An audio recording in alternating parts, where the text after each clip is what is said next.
Selamat pagi, Oma Opa, Bapak Ibu, serta saudara-saudara yang terkasih dalam Kristus. Senang sekali hari ini kembali lagi bersama saya Jessica dan Oma Lili Dias dalam acara Oke, hari ini Orang Kudus hari ini, edisi 22 Desember 2022. Wah, selamat pagi Oma Lili. Selamat pagi Jessica. Apa kabar hari ini Oma? Baik sekali. Oma, hari ini tanggal 22 Desember ya Oma, ya.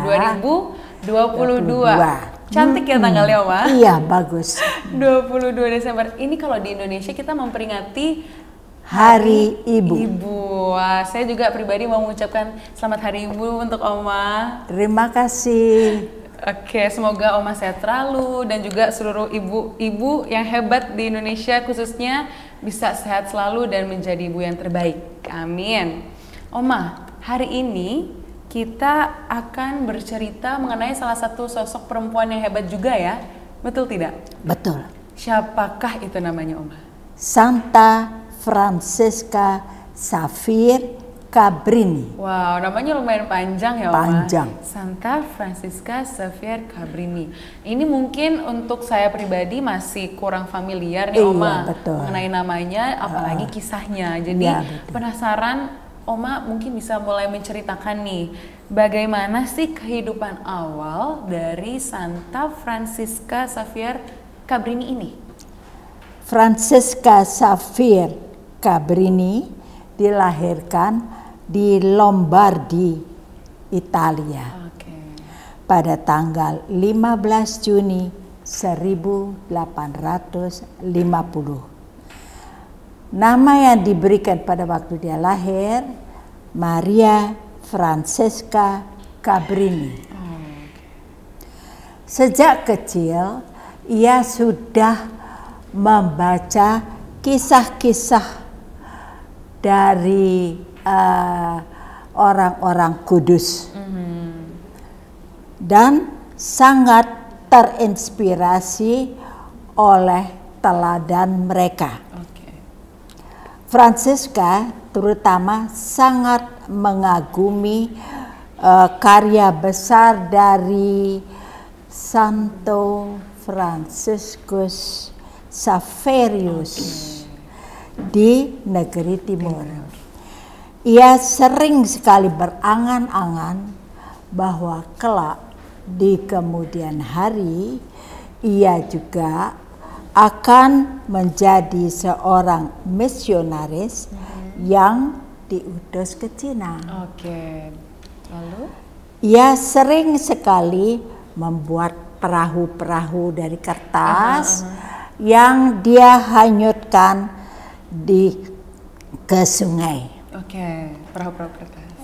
Dari kertas. Ia berangan-angan khayalannya bahwa perahu-perahu kertas itu akan membawa misionaris-misionaris ke Cina. Itu kepinginnya dia. Khayalannya dia. Francesca kecil mulai puasa, pantang makan permen. Dia suka sekali makan permen. Kenapa dia berpantang? Karena dia berpikir nanti kalau sudah ada di Cina belum tentu dia bisa menikmati permen. Berarti dia dari kecil sudah bertekad ya Oma ya. Bertekad untuk pantang juga permen yang salah satu makanan yang paling disukai gitu ya Oma. Lalu Oma, pada saat dia sudah mulai beranjak dewasa begitu ya, apakah dia tetap ingin untuk menjadi seorang biarawati atau bagaimana Oma?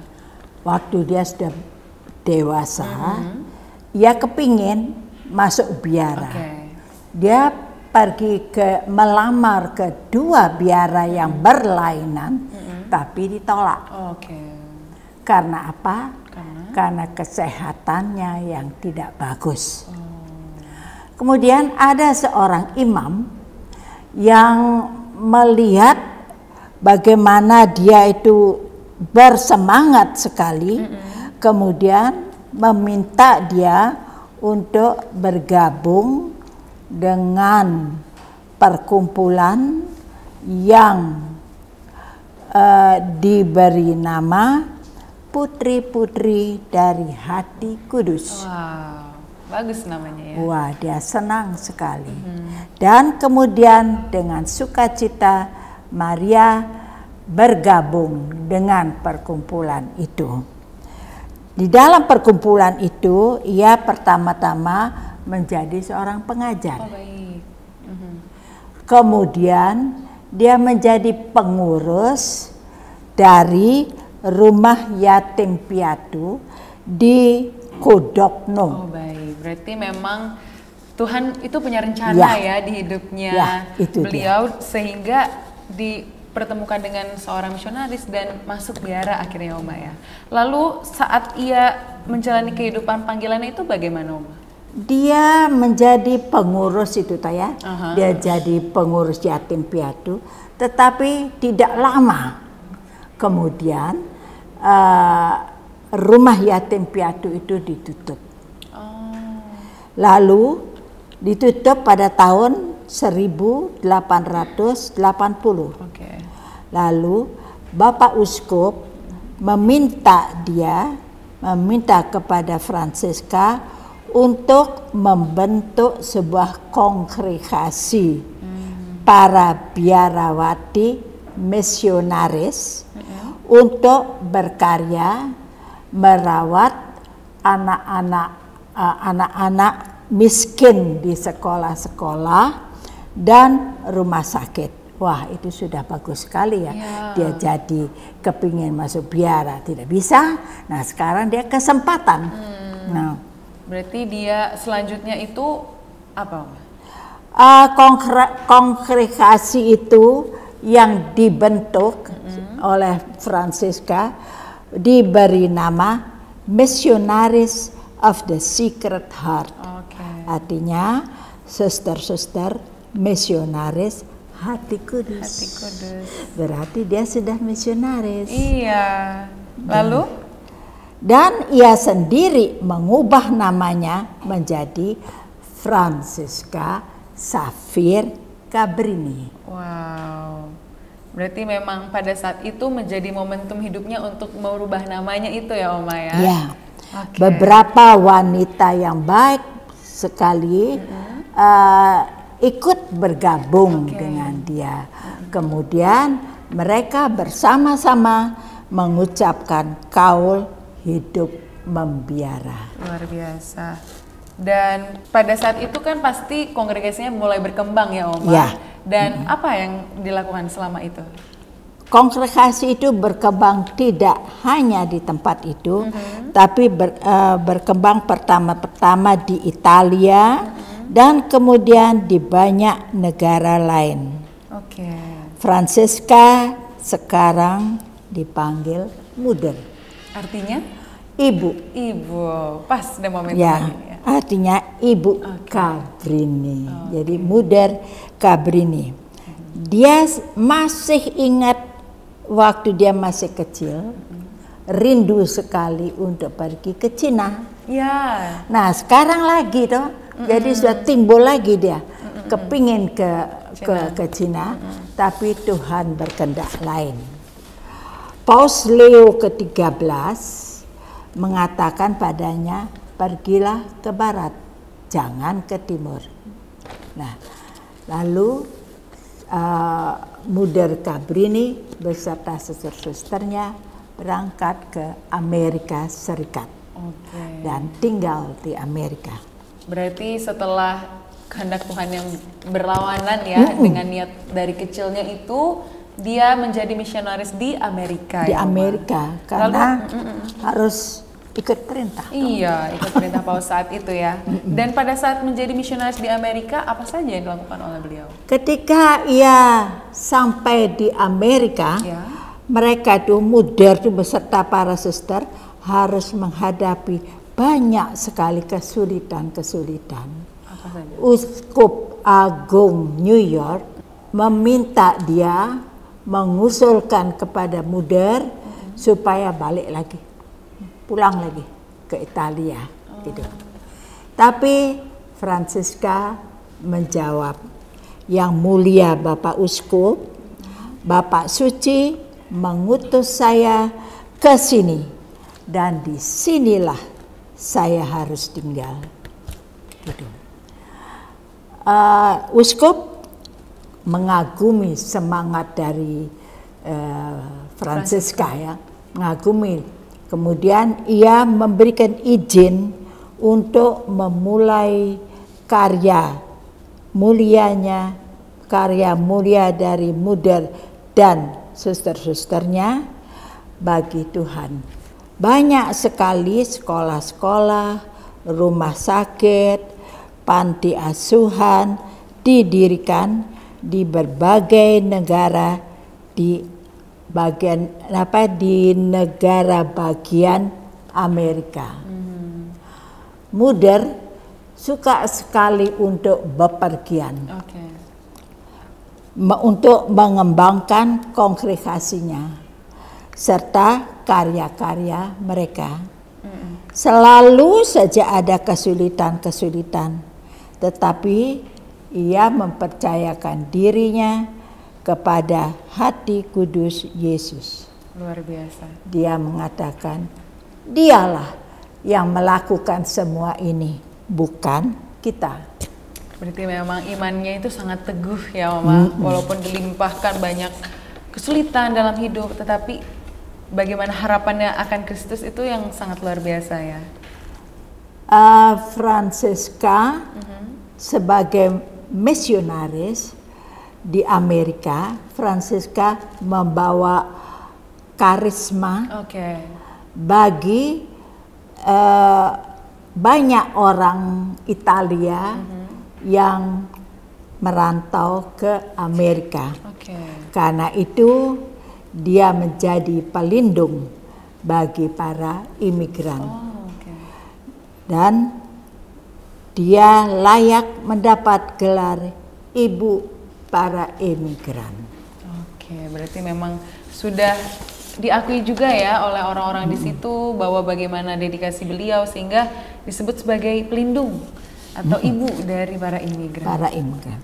Franciska meninggal pada tanggal 22 Desember 1817. Di dalam perjalanannya dia ke Chicago. Jenazahnya dibawa ke New York dan dimakamkan di area sekolah menengah Ibu Cabrini supaya dia dekat dengan anak-anaknya. Di dalam buku catatan perjalanannya, ia menulis, hari ini saatnya cinta tidak disembunyikan, tetapi menjadi rajin, hidup, dan benar. Selanjutnya, Paus Pius ke-12 mengkanonisasi dia sebagai santa pada tahun 1946. Wow, berarti memang butuh waktu yang lumayan lama ya Oma ya, lebih dari 100 tahun setelah wafatnya Santa Franciska untuk mendapat gelar kanonisasi. Iya, betul. Luar biasa. Berapa ini ya? Mungkin sekitar 130 tahun ya, dari 1817 ke 1946. Lumayan 30, lama. Ya 29 tahun ya, barangkali. Kisah dari Santa Franciska ini seorang perempuan yang sangat luar biasa, yang sangat teguh. Dari kecil sudah punya niat yang kuat ya Oma ya. Sampai akhirnya dia sudah tumbuh dewasa, Tuhan punya banyak rencana. Dia tetap teguh sampai akhir hidupnya. Dan menurut Oma sendiri, kira-kira apa sih yang bisa kita petik, apa yang bisa menjadi pesan untuk kita teladani gitu Oma di hidup kita sehari-hari dari Santa Franciska ini? Ya, kita masih banyak juga membaca mengenai orang-orang kudus ya, supaya kita bisa terinspirasi oleh teladan-teladan mereka. Betul. Karena maka dari itu kita ada hari ini ya Oma ya. Dari sini kita juga bisa mengetahui, bisa mengenal lebih dalam siapa sih orang kudus yang selama ini diperingati gereja. Tapi dengan oma-oma, dengan opa-opa di sini jadi lebih tahu nih kita semua mengenai orang kudus. Khususnya hari ini Santa Franciska Xavier Cabrini. luar biasa sekali. Terima kasih banyak Oma Leni Dias Ya, untuk sama-sama. kisahnya mengenai Santa Francisca Xavier Cabrini yang mungkin bagi Jessica pribadi juga sangat menginspirasi sebagai sosok perempuan yang hebat, dan di tengah momentum Hari Ibu ini juga sosok Santa Francisca ini mengajarkan kita untuk tetap teguh dengan iman kita, lalu juga dengan impian kita, apa yang kita cita-citakan. Apabila kita teguh dengan iman dan berdoa juga ya Oma ya. Segala kesulitan itu pasti berdoa. Segala kesulitan itu pasti bisa dihadapi gitu. Amin ya Oma. Amin, luar biasa. Sebelum kita menutup, mari kita berdoa dulu ya Oma. Ya. Mari siapkan hati dalam nama Bapa, Putra dan Roh Kudus. Amin. Santa Francisca Xavier Cabrini, doakanlah kami. Kemuliaan kepada Bapa dan Putra dan Roh Kudus, seperti pada permulaan, sekarang, selalu, dan sepanjang segala abad. Amin. Dalam nama Bapa, Putra dan Roh Kudus. Amin. Sekali lagi terima kasih banyak Oma untuk kebersamaannya. Sama-sama ya Sika. Sehat-sehat terus ya Oma ya. Selamat Hari Ibu sekali lagi. Oke, terima kasih banyak juga untuk Oma Opa, Bapak Ibu, serta saudara-saudara yang terkasih dalam Kristus. Dan demikianlah kebersamaan kita dalam acara Oke Hari Ini, Orang Kudus Hari Ini. Sampai berjumpa di kesempatan berikutnya.